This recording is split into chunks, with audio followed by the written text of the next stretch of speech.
This incident happened in 2012, and at the time I was a 20-year-old woman. That day, I decided to skip class and go to the local town centre's Barnes& and Noble. Although the town centre is usually full of all kinds of shoppers, it was a weekday, so it was a bit less crowded than what we would normally see on a weekend. I was looking forward to spending a quiet morning at the B&N Starbucks café with a relaxing mocha and a bacon sandwich while working on an art project that was due over the weekend on my laptop. I couldn't find a parking spot outside the bookstore or near the surrounding shops, so I had to park my car in a secluded parking lot behind all the stores. I grabbed my laptop bag, locked my car, and headed toward B&N. I went to the cafe to place my order, and after getting my drink and breakfast, I found a place to sit. The first hour passed completely undisturbed. Then a man sat down at the table across from me. I am always extremely aware of my surroundings, so without looking directly at him, I could easily tell whether this person was reading a book, eating food, or drinking something. He was doing none of those things. He was just sitting there. I never looked at him directly. I only used my peripheral vision to notice these details. At first, I ignored him. I thought maybe he was waiting for someone, or even waiting for his order. So I continued with my work. However, the man still did not move, and no one joined him. No order arrived. He did not start using a book, a phone, or a laptop. He was simply sitting at the table across from me, with his hands resting on the table.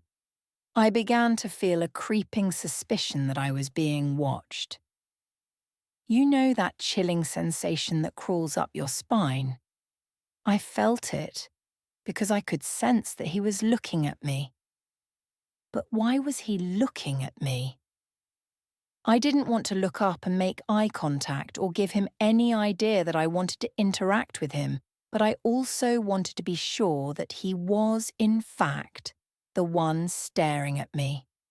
So instead of looking directly at him, I looked past his shoulder toward the front doors of the store and once again used my peripheral vision to see him more clearly.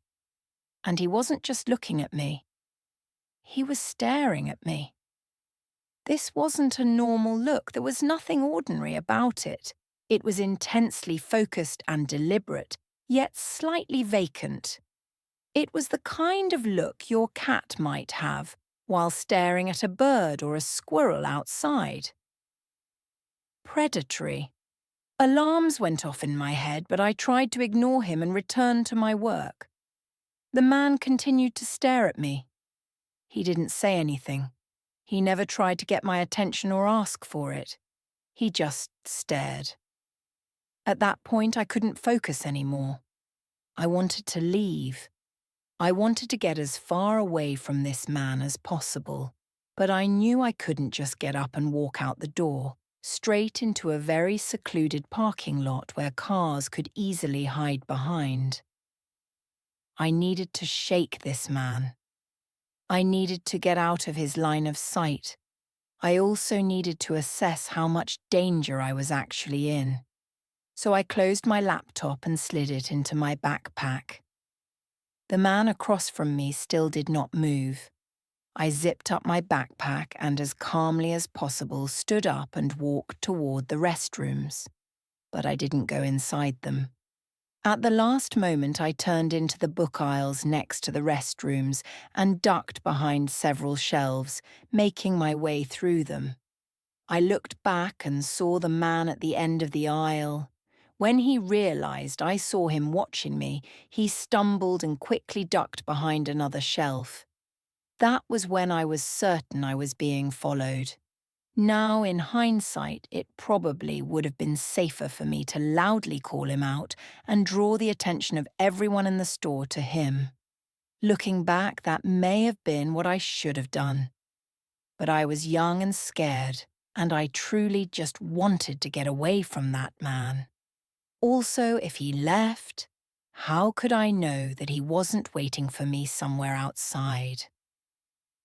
So I spent a few more minutes wandering through the aisles of the store. Then, with my keys in my hand, positioned between my fingers in case I needed to defend myself, I left the store and walked quickly to my car in the parking lot. The moment I got into my car, I locked the doors and immediately drove away. I was incredibly relieved to have escaped that man. Still, I will never forget the way his eyes looked. There was something purely primal and inhuman about them. I have never seen anyone look like that before. It took years before I felt brave enough to go places alone again. Until I was 30, I always went out with a partner, a friend, or a family member. Now, I do occasionally go out by myself.